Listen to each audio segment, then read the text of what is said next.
from the Chickahominy Tribe from Charles City County, and they're here to talk to you about Native Americans in Virginia, and they have a lot of interesting things to show you, so please use your best manner. Thank you guys for coming. Wagapo, ne Tanya, ne Chickahominy, ne Nantal, ne Chickahominy. Hi, my name is Tanya. I am Chickahominy. This is Wolf. He is Chickahominy. And we came to tell you all a little bit about our people and just about Virginia Indians in general. We are from the Chickahominy Tribe, and Chickahominy means coarse pound corn people. So with that, you see our flag right here, and our emblem is the turtle. So with the emblem being a turtle, the turtle is our emblem because it stands for longevity. You know, the turtle has been here for a long time, the turtle is here now, and the turtle will be here forever. And that's how we feel as a people. We as Native Americans, we are real. We are still here.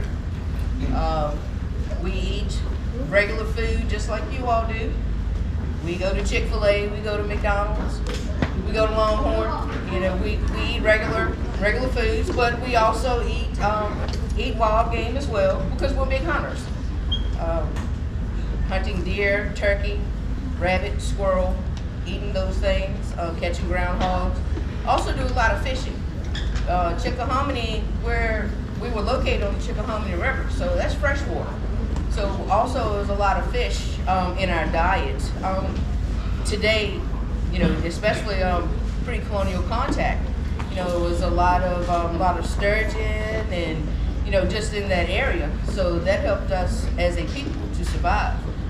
We lived off the land, whatever the Creator gave us. You know, whatever God gave us, we worked with it and used it. So just to be able to survive. And we were surviving and thriving before European contact. But once the Europeans got here, you know, we had access to more things. But some of the things pre-colonial contact, let's say like 1400, the year 1400. We as a people, we would have been living along the Chickahominy River.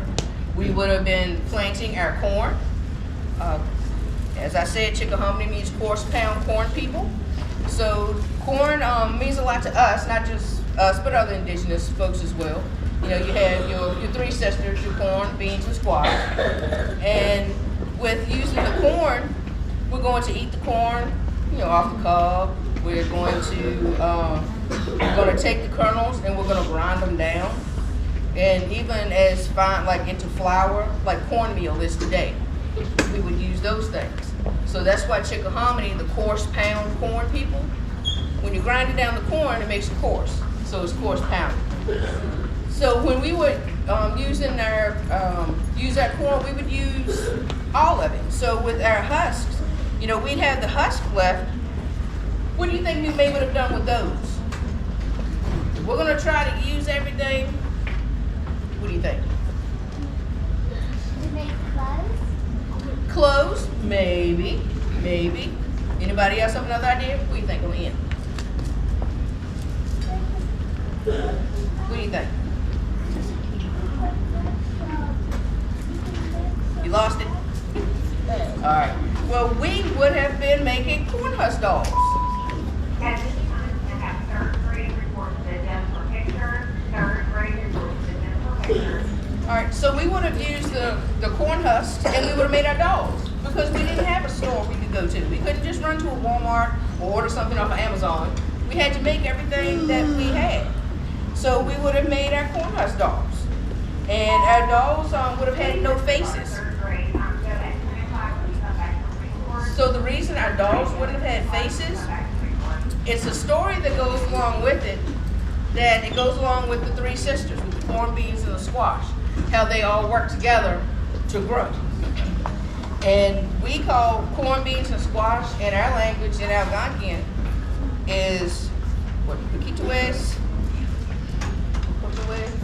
and Maca. I get mixed up on the two E's.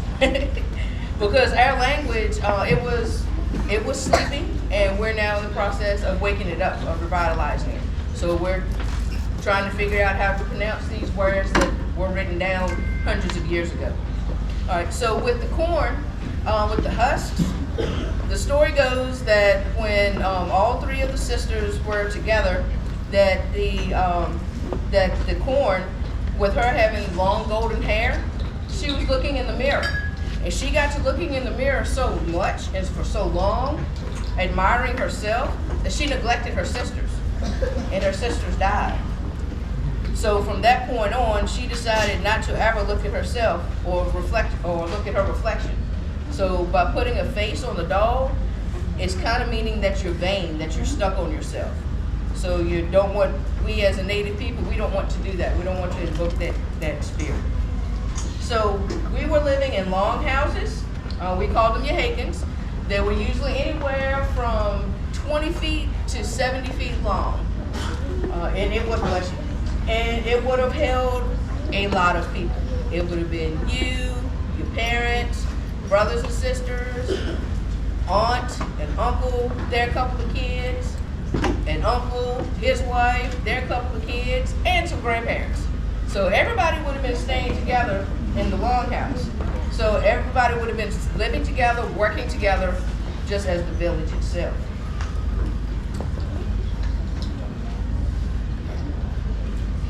All right, so as we were living on the Chickahominy River, pretty much the rivers reflected our names. So there are 11 tribes here in Virginia. We had the Patawomack, you had the Rappahannock, the Upper Mattaponi, the Mattaponi, the Pamunkey, the Eastern Chickahominy, the Chickahominy. Then we have the Nottoway, the Cherokee-Nottoway, the Nansemond, and the Monacan. Now we as the Chickahominy, we are located in Charles City County. But those of the Eastern Chickahominy, they are located on the other side of the Chickahominy River in New Kent County. So, and the tribe separated in 1921. And basically, just for traveling distances, it was harder for them to get over to Charles City for the meetings. So they were able to separate and have their own government. We as a people in 1983, we became state recognized. And in January 29, 2018, we became federally recognized. So that means that the government actually says that we are a people. We were not recognized as a people until 1924. And then we were not really officially able to vote until about 1964. So we natives as a people, we have to prove who we are. We are the only people in the United States that have to carry a card that says who we are. It's not a driver's license. It's a card that says that I am Chickahominy, or that I am Rappahannock, or I am Pamunkey, or I am Monacan. We are the only people in the United States who have to do that. So the government has come a long ways, but they still have a little bit further to go. So we were living on the Chickahominy River. The rivers were our highways. And if the rivers were our highways, how do you think we traveled? What do you think? Yep, by boat or canoe. So we traveled in canoes. Our canoes were made of cypress, because cypress likes the water. You know, it's better than other woods. For the cypress, it said that the trees used for the canoes were as large as for 7 men to hold hands around the tree. So that's a pretty big area. That's a pretty big area. Yeah, it's probably about as big as me and Mr. King. So that's a big tree. So if we're going to use that tree for our canoe, we're going to have to cut the tree down. We're going to have to set little fires along the top of the canoe, on top of the wood, so that it burns down. When it burns down, we're going to scrape those coals and those ashes away with some shells that we would have maybe traded the Nansemond folk for, because it'd been oyster shells. So with them being in Suffolk County, brackish water, they would have access to oysters. We didn't have very much access to that as the Chickahominy people. So we would have traded for those. And we would have traded corn, because corn was our biggest crop that we could handle. So we would take and scrape off the coals and the ash. We set several more fires, and we keep doing that process until we got the canoe as deep and as wide as we needed it to be. Canoes would have been, like I said, as large to carry 20 men, or it could have been small enough for 1 or 2 people. It just depended on what your need was. You made what you needed, and that was with everything. If you needed a knife, you flint knapped your own piece of stone. Flint knapped your own piece of stone to make an arrowhead. Or we would have used, now this is a bone arrowhead, so we would have used different things to survive. Say we would have been going hunting and we got a deer. So this is deer, a deer hide right here. So we were hunting and we got a deer. Our bows would have been made of maple, and they would have been as tall as you are. So Mr. Wolf's bow would have been as his height. My bow would have been this height. Y'all's bow probably that height. And you all would have been shooting. You all at y'all's age, y'all would have been proficient at shooting. You would have been making fishing nets. You'd have been making your own knives. You'd have been making your own baskets. Been just doing different kinds of baskets. You would have been helping with the processing of the deer. So we were hunting, we got our deer, and we're gonna use our scraper. And this is our scraper, and what we've done, we've used our scraper, and we'd have hung the deer up and got all that gunk and yuck off of the other side of the hide. And we'd have actually kept that and put it in a pot and boiled it down to use for glue. But we're gonna of course we're gonna eat the meat. You know, deer meat, that's venison is the healthiest meat that you can eat. It's the leanest meat that there is. Good for you, good tasting. We would have also used the ligaments and the tendons for, which is called sinew, for our strength. And we would have used that for different things. We would have had that for use on our bows. We would have had it for use for putting our tools and our weapons together.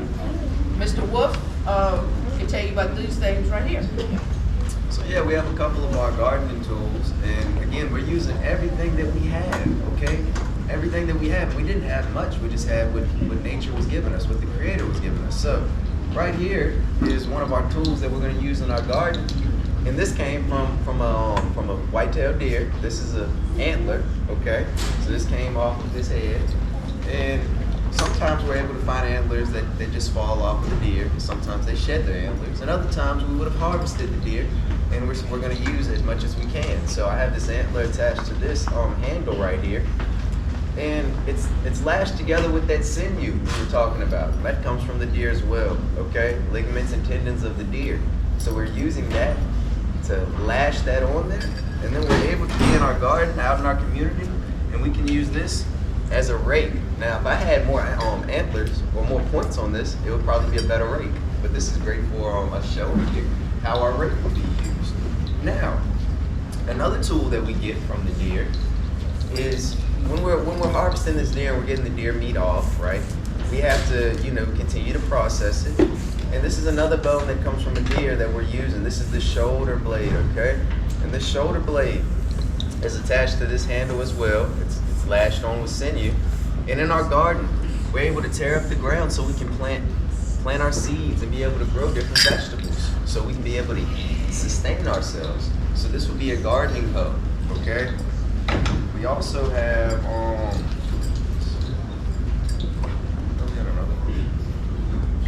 well, we were talking about our scrapers.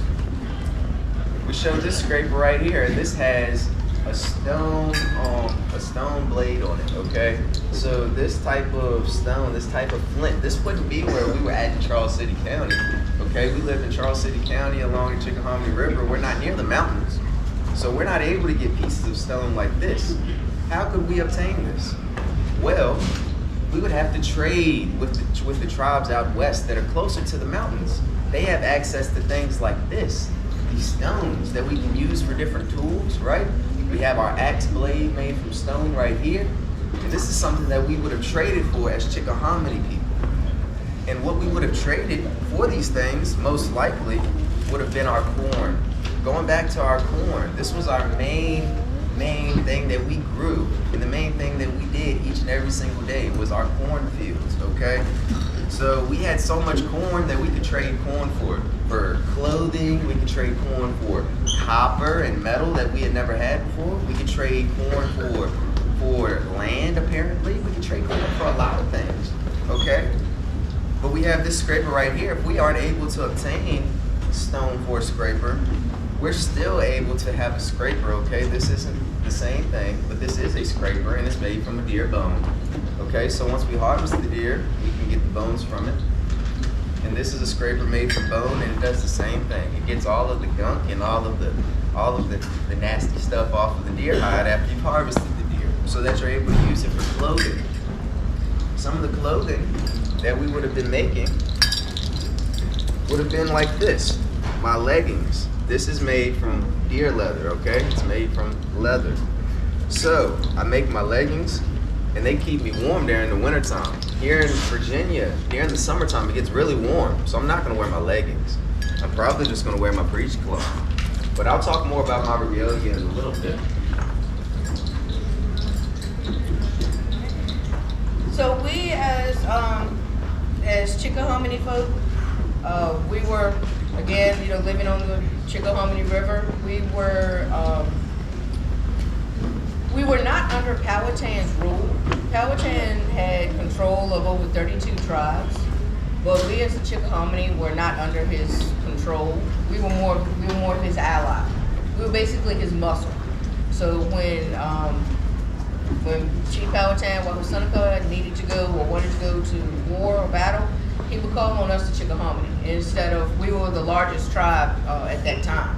So instead of pulling 2 or 3 from the smaller tribes, which were anywhere from 20 to 150, maybe 250 people, making those individual tribes vulnerable, just pulled us, the Chickahominy, because it said that we had 300 bowmen.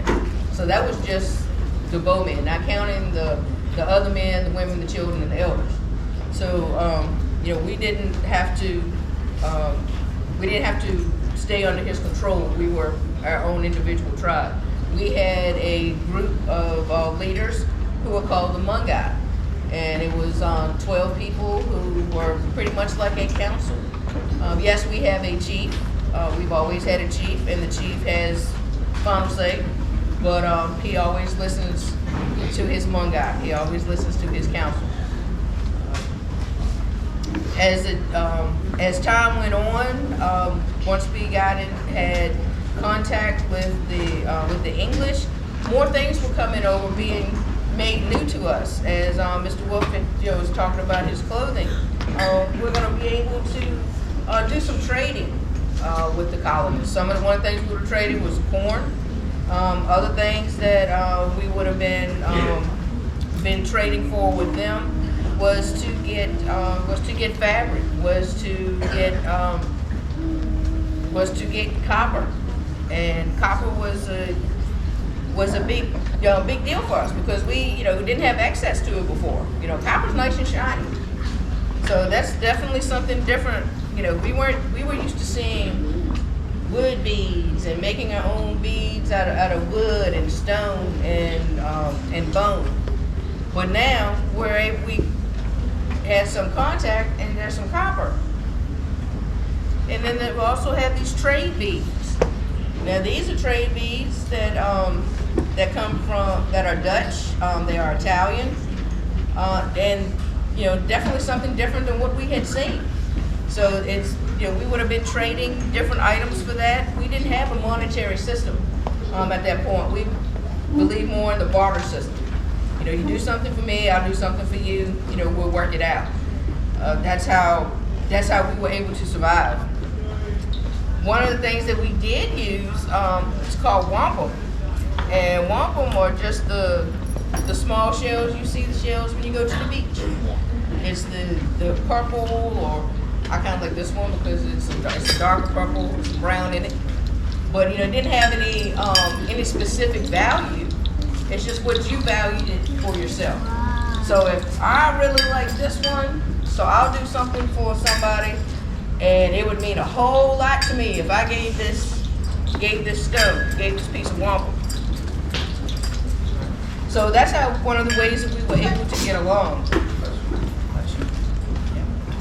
So when we were working in the garden, Mr. Wolf showed you a couple of the tools, but when we were in the garden, we would need tools and we would also need weapons. We would need some protection, because if we were working in the garden, that made us vulnerable, not just to other tribes, animals, but to the colonists as well. Because at that point, in the early 1600s, it was called the starving time. So it wasn't a lot of things growing, and when the colonists got here, they knew how to grow, but they didn't know how to grow over here. The land is very different over here than what it is in England and what they were used to growing in the different crops.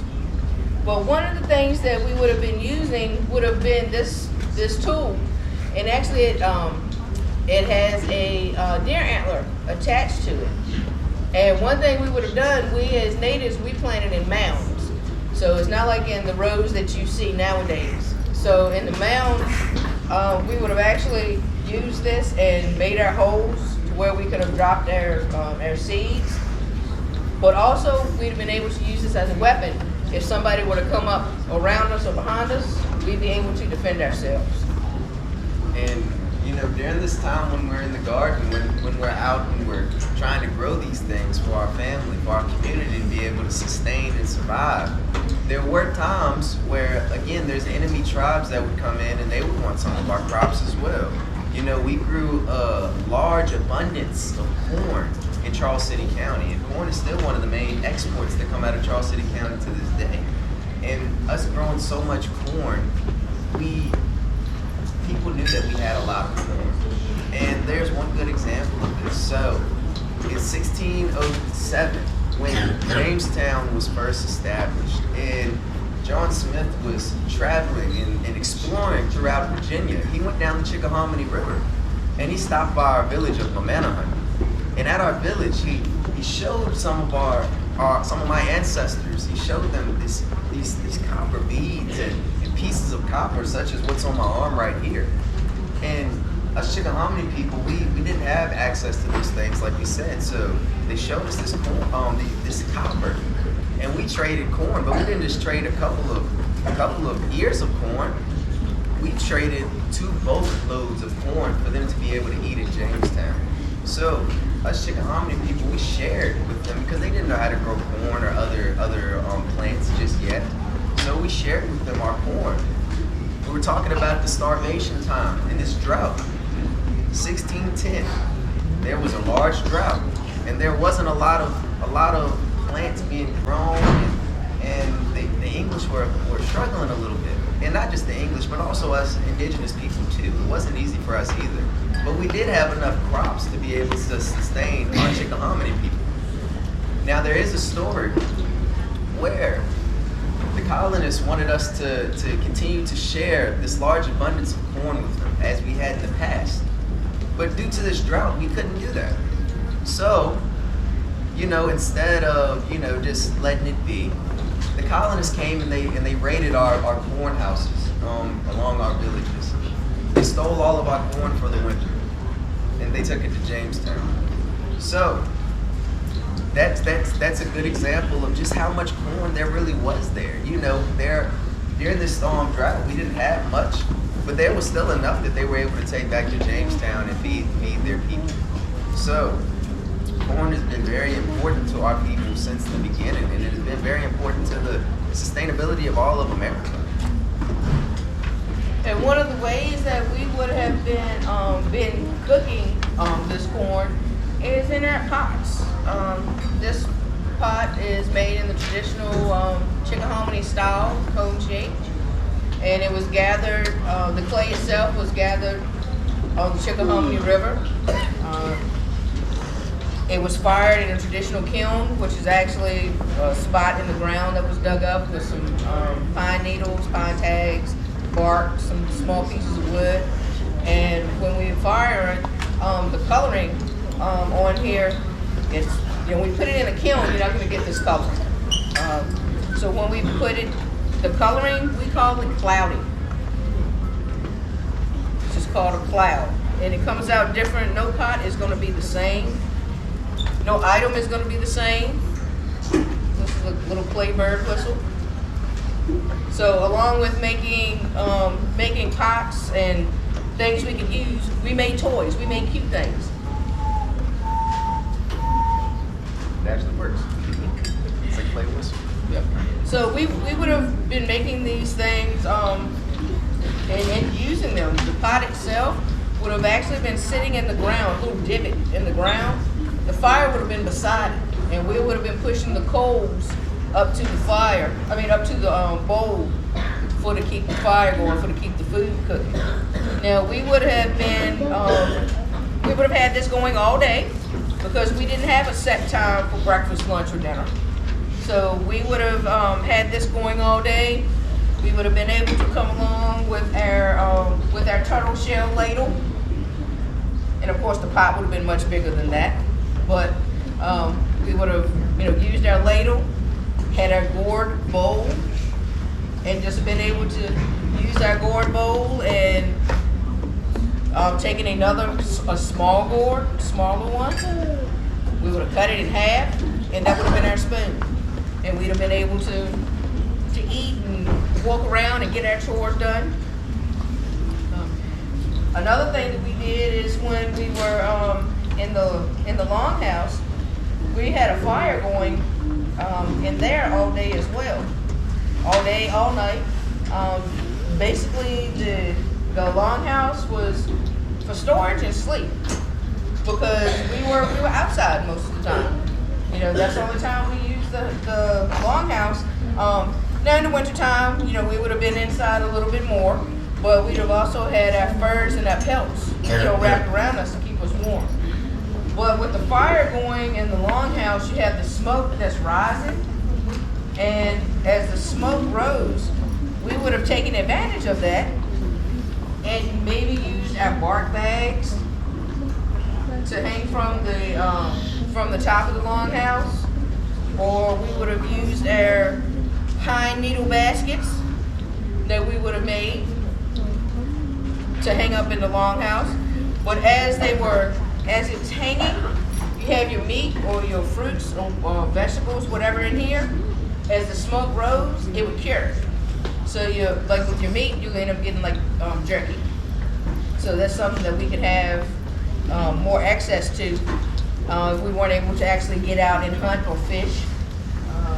With the longhouse itself, sometimes you would see bark on a longhouse.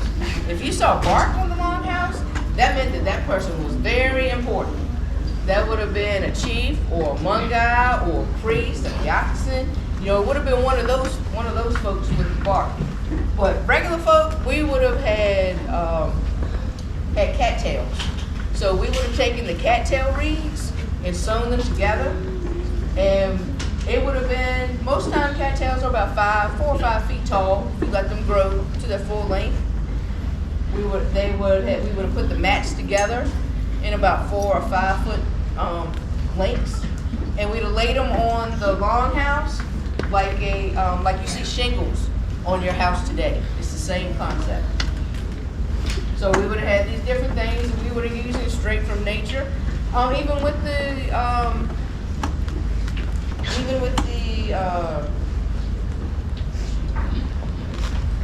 the cattails, the top of the cattail, it kind of looks like a corn dog, but don't eat that, okay? Because inside of it is really fluffy and fuzzy.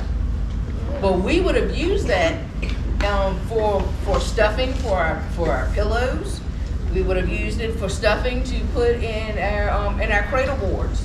You know, the babies, they would go, we would have a cradle board where their feet were in the bottom, supporting themselves, and we would put most of the women men did too, but women would put the cradle board on their back and be able to, just like a backpack you see nowadays, like, you know, you have see little kids in the front, or babies in the front, or babies in the back, little backpack. That's the same thing. So we would have used that, but we didn't have diapers. So we would have actually used that fluffy part from the cattail. We would have used that, put that in the bottom of the cradle board, and we would have used that as a diaper. So when that got messed up, then we throw that out, put some fresh in, and keep on going. That way we're able to still move and go about our daily lives, our daily tasks. Because we were always doing something. You know, something always needed to be done. You know, you couldn't just run to the store and get this or that. You had to do it all yourself. So that was one of the things that, you know, we were talking about, like with the deer, when we would harvest the deer. You know, we're gonna get tools from the bones in those deer legs. So we're gonna get, Mr. King, Mr. Wolf showed y'all a scraper. We're gonna take the bone, leg bone, we're gonna cut it in half, and we can actually file it down, sharpen it up, and this is gonna be our knife. We could also use the bone, leg bone for a spearhead. This is a bone spearhead. So we could use this for fishing. Just need to attach it to my cedar pole. This is a bone arrowhead. Now this is the pole, the stick that it's attached to is larger than what we would normally use, but we would attach the arrowhead to a stick, and we use river cane for our arrows. Now river cane is hollow. So we would actually take the arrowhead that's attached to the stick and slide it down into that arrow. So when we were to shoot the arrow, the head would be inside the animal doing its job. The arrow would fall out. We come back up, we pick up the arrow, and then we could pull another arrowhead out of our pouch, load it up, and then we'd be ready to shoot again. So we'd have our arrowheads like that, but our actual arrow itself with the river cane, I have turkey feathers for my fletching, and it's put together with the sinew, which we talked about earlier, the ligaments and the tendons of the deer, and then it's attached with the deer glue, what we talked about earlier with the scrapings and all that gunk and stuff. That's what we're going to use for our glue. So we're trying to, again, try to use all of our natural resources, everything that we were gifted by the Creator, try to take use of everything. Even our gourds. We would use the gourds, which is in the squash family. They would actually, the seeds will dry up in it, and we have a natural dance rattle. So that's my natural dance rattle. Or we could actually make our dance rattles. Yeah, we can make our dance rattles. We have a couple of different dance rattles right here, and it goes back to the turtle we were talking about. You know, the turtle, it's on our flag. It's something that represents us. All different nations, they have different animals that represent them. The Monacan, they're the bear nation, right? They're bear clan. We are turtle clan. So we love turtles. They represent us so well. And right here we have a turtle rattle, but it's made out of rawhide. So rawhide, that comes from the deer hide as well, or the hide of an animal, except we just take all the hair off. That's all. And we're left with this rawhide, okay? And we painted it, okay? And we would have been able to paint things a long time ago too, just with berries and different things that would give us colors. But now we have regular paint, so we painted this one. And inside of it, it's not a lot, but we have corn inside of it, because we're the coarse-pounded corn people. So, you know, we couldn't just find anything. We could put beads in there, sure. We could put other vegetables and other things in there, but the corn, that's something that we're set on.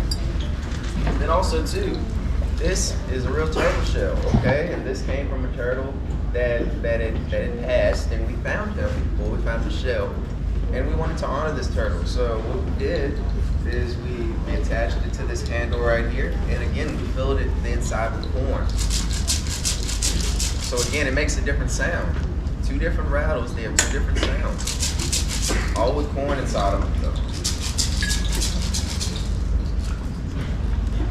And going back to our gourds, of course we have our rattle from this gourd right here. We have our small gourds right there that we could cut in half and use for a spoon. We have our gourd over here that we can use for a bowl. And then we have this one right here, towel on the inside, right? And we just so happen to put a little small piece of corn in the top to hold it like this. But this could be our water bottle, right? We can hold our water in it. We can be able to hold our liquids in it. And it's a good alternative because we do clean it out. We do clean the gourds out. And also too, the other way that we'd be able to hold water or hold liquids would be with a cleaned out beer bladder, okay? So again, that doesn't sound as fun, but that would be a way that we can hold our water or our liquids as well. So another thing in using our natural resources, we would have used the bark from the tree to make different bags for different purposes. We have the smaller bags down there, like we would use to hang in the longhouse. We have the small one, like for gathering nuts and berries, maybe nuts and berries with this. Maybe our corn. We'd have had larger bags for just for carrying things. You know, you need storage. You need to carry stuff. You need to put things away. But we'd also, use the bark bags for our quivers, for our bows, for our arrows. So this one, a little big for a quiver right here. But basically, we would have done this in the springtime, cut the bark off the tree. That way, you do it in the springtime when the sap is closer to the bark. That way, you're not killing the tree. So that's something that we don't want to do as natives, as a people. We don't kill, we don't harvest just to be doing it. Everything has a purpose. Everything has a reason behind it.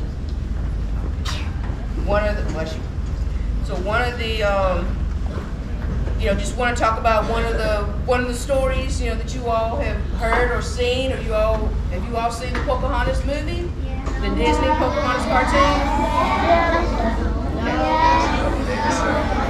Alright, that was a movie that was made. Some parts of the movie, as when not all movies are true, but with Pocahontas, her name was Anamute, and she was married to Cocoon, and they did have a child. So Chief Powhatan, Wahoo Seneca, he was from the Chickahominy Tribe, and Pocahontas' mother was from the Mattaponi tribe. So in the native world, we're matriarchal. So whatever your mother is what you are. So my mother's Chickahominy, so I'm Chickahominy, which my dad's Chickahominy too, but still. So Anamute, Pocahontas, her mom was Mattaponi, so she was Mattaponi, but she was nicknamed Pocahontas as just by Wahoo Seneca. But she also, as we know, that she had several names. But you see in the movie where she had saved John Smith's life, and that's not true. That wouldn't have happened, because when she met John Smith, she was about 12 years old at that time. So at that time, it was John Smith. He had landed and he was captured by a hunting party of Pamunkey, Chickahominy, Rappahannock folk, Paspahegh, and he was taken to the tribe to see if he was the man who had killed their chief a couple of years before then. When they got there, they found out that he was not that man. The man that had killed their chief was tall and thin. John Smith was not tall and thin. He was short and stout. So he was short, fat man. He wasn't tall and thin and good looking like on the movie. So, and that's what actually saved his life, because he was not the man that they were looking for. But after that, they took him to Werowocomoco, which it was Powhatan's headquarters. So Werowocomoco is in Gloucester County, and that's pretty much like the Washington D.C. is today for us folks. The Werowocomoco was our Washington D.C. So at that ceremony, at that meeting, there were lots of leaders. Children would not have been at that meeting. You know, you all don't go to council meetings or board meetings or anything like that. You know, same thing with Pocahontas. She wouldn't have been there. But the fact is that it was, yes, a ceremony, and Wahoo Seneca, Chief Powhatan, looked at John Smith as being, yes, this man's a leader of these people. So I want to befriend him. We're going to trade. We're going to do things together. And he considered those that were in charge of the other 32 tribes that Chief Powhatan had. They were all family members. Whether they were brothers, they were nephews, they were cousins, men and women were both chiefs. It wasn't just men that were chiefs. We had female chiefs as well. So the leadership went along, very well. But Chief Powhatan looked at John Smith as being a leader. So yes, he wanted to befriend him, to work together, to do some trading, and that did happen for a while, just until times changed. As times changed really, really, really quickly here in Virginia for us indigenous people. You see, in 1607, that's when Jamestown is starting to begin. By 1646, 39 years later, our Chickahominy tribe was kicked off of our last village along the Chickahominy River. So the Treaty of 1646, that treaty was written to move all of us indigenous people that were south of the York River to move us north of the York River, to be all in one nucleus, designated to this land. And if we left the land that they designated us to live on, if we left it without a badge or we left it without this striped jacket, then we were to be killed immediately. It's not fun. It's not pretty, but that is the real truth of what had happened here. So quickly things have changed, okay? The relationship that we had with the colonists at first was one full of love, one full of us wanting to trade, one full of us wanting to be friends. And in 39 years, that friendship was broken. That companionship was taken away. That barter system that we had, that we were trying to set in place, government to government relation, that was no longer ceased to exist. We were just told that we must move north of the York, and if we don't, then, we were to be killed, okay? So, I think that it's great that, me and Miss Tanya here, we're able to be here today, right? Because our ancestors, we were able to survive, right? But we had to stay in this place. We had to stay in this nucleus. We couldn't go out and hunt. We couldn't go out and fish. We had to stay north of the York River. Unless, and it was written in the treaty, unless the English wanted to go north of the York, and therefore we would have to be relocated again. So at that point, everything was on the English terms at that point. Colonial America's terms. It wasn't on our terms whatsoever. We were just kind of told what to do. And that's no fun for nobody. Nobody likes getting told what to do. But we made the most of it, okay? So living north of the York, we weren't just sitting there, just pouting. We joined with other communities, and it strengthened us as Virginia indigenous people, okay? Us living in our individual tribes, our individual communities, we weren't able to speak and talk to other tribal nations so quickly, so easily. But living all in one nucleus, you have Chickahominy and Pamunkey and Mattaponi. You have all of these other tribal nations that now don't exist, but they just merged into our tribal nations.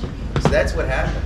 A lot of these smaller tribes, since we were all pushed into this one area north of the York River, we were all kind of merged together to a sense, okay?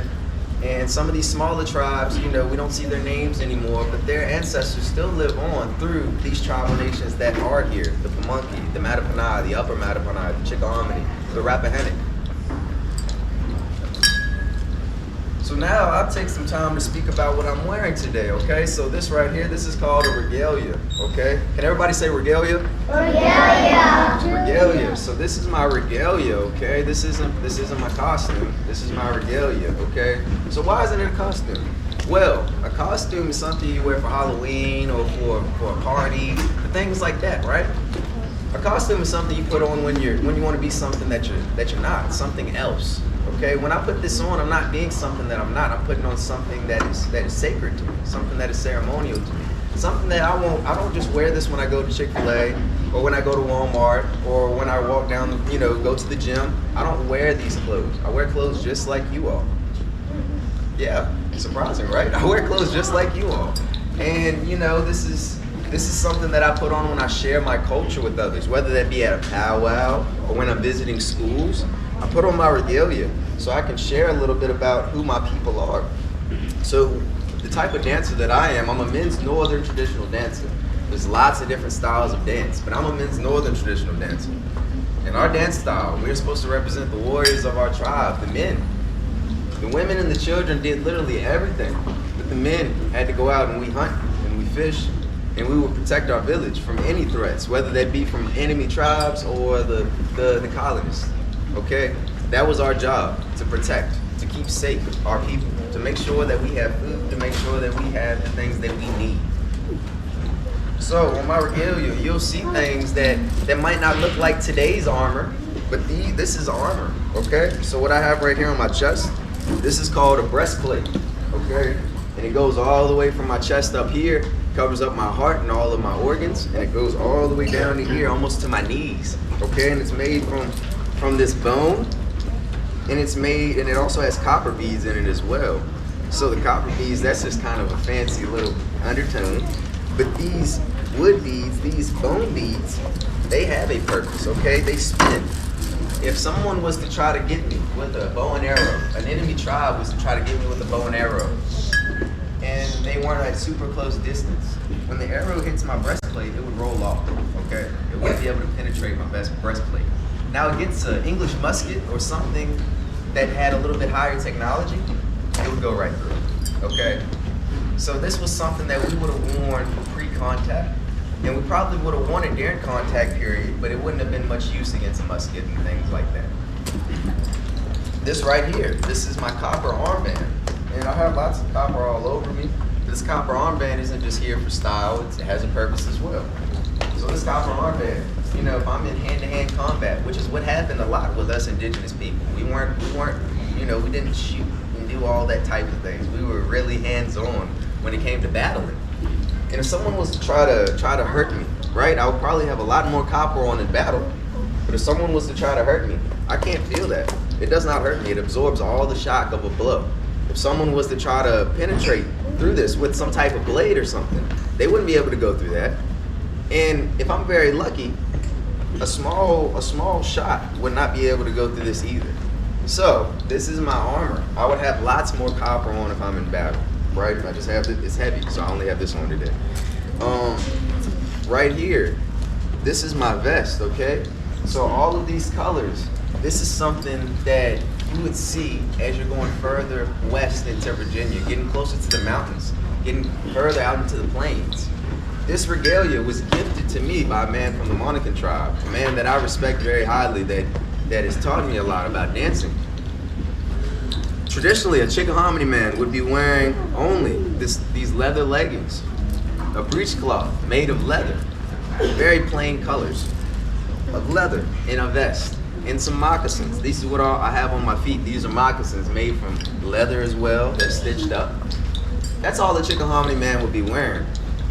During the wintertime, we might have more furs on us to keep us warm, but we wouldn't have had all of these colors. These colorful beads, again, these come from out west, okay? The powwow culture. Does anybody know what a powwow is? Oh, I have a couple people, that's cool, okay. Well, a powwow is like a big celebration for us indigenous people. We get to come together, we get to talk to people we haven't seen in so long, we get to eat delicious food, we get to hear amazing music. It's a really good time, and you get to buy things too. If you have money, you get to buy things that you probably won't see at regular stores.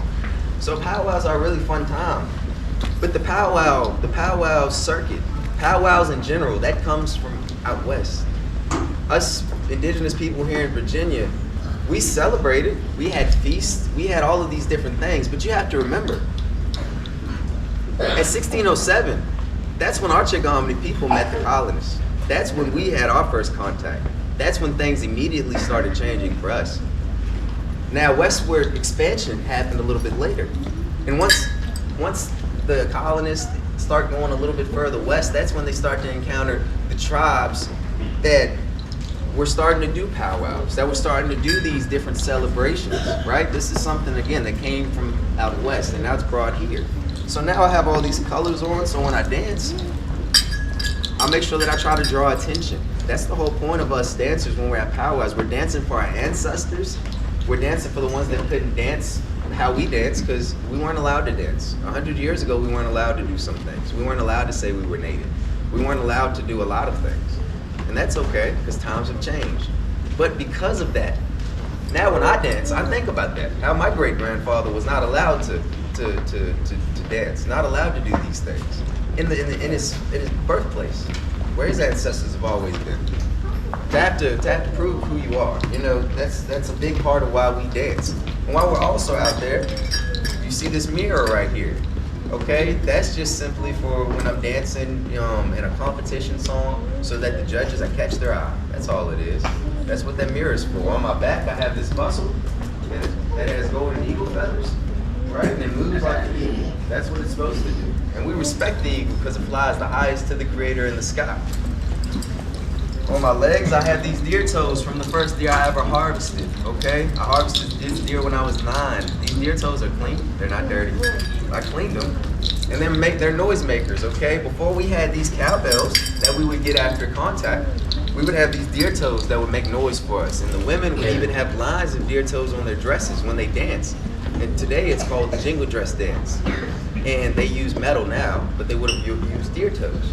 So again, we used everything we could, and we saw beauty in all of the creation that the Creator gave us.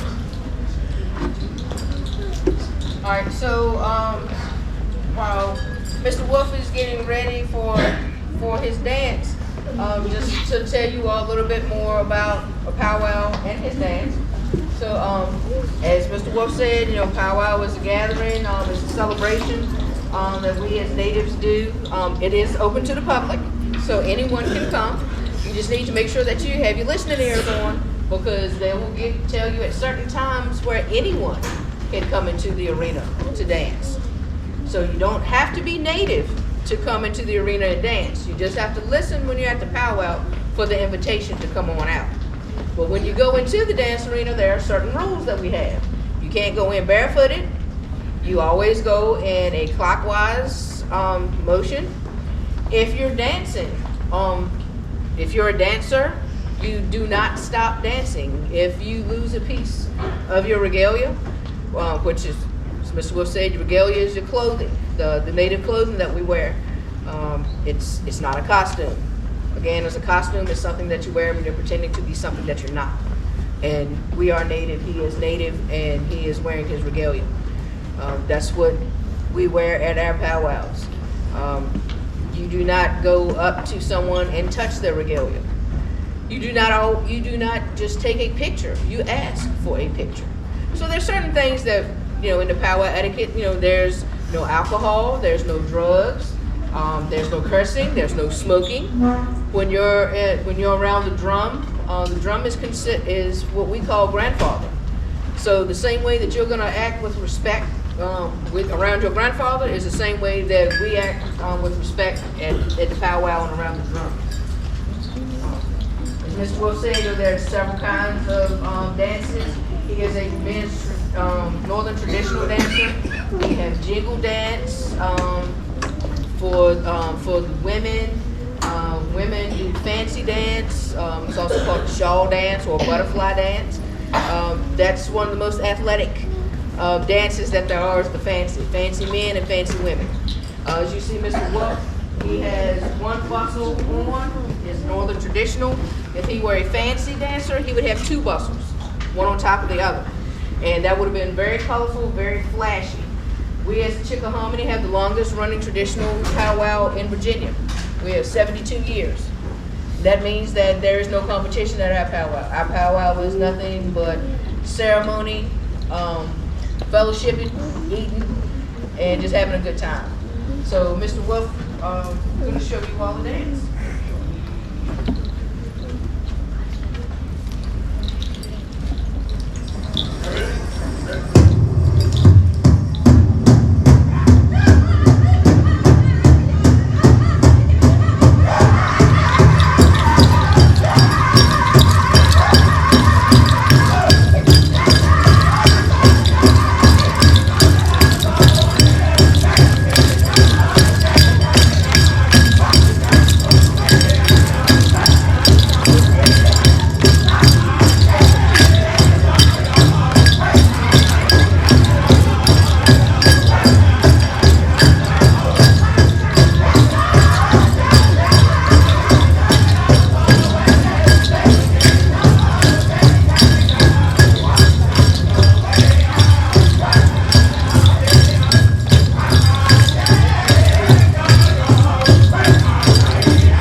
he was dancing with all his heart. He puts his all into it. There are, when we're out in the arena, some folks, it depends on the person. While you're out there dancing, you could be just socializing, dancing, walking, dancing along with your friends side by side. You could be out in the arena telling a story while you're dancing. You could be, telling a story, pretending like you're hunting, or pretending like you're in a battle, in a war. Some folks, when they're dancing, they're praying. So it just depends on the person and what they want to do and how they want to show their support, show their love in the Native community. But most of all, the dancing, basically they're dancing for those who couldn't dance, those who can't dance, those who didn't dance. So just want to thank you all for your attention this morning, and hope y'all enjoyed and learned a little something, not just about the Chickahominy, but just about Virginia Indians in general.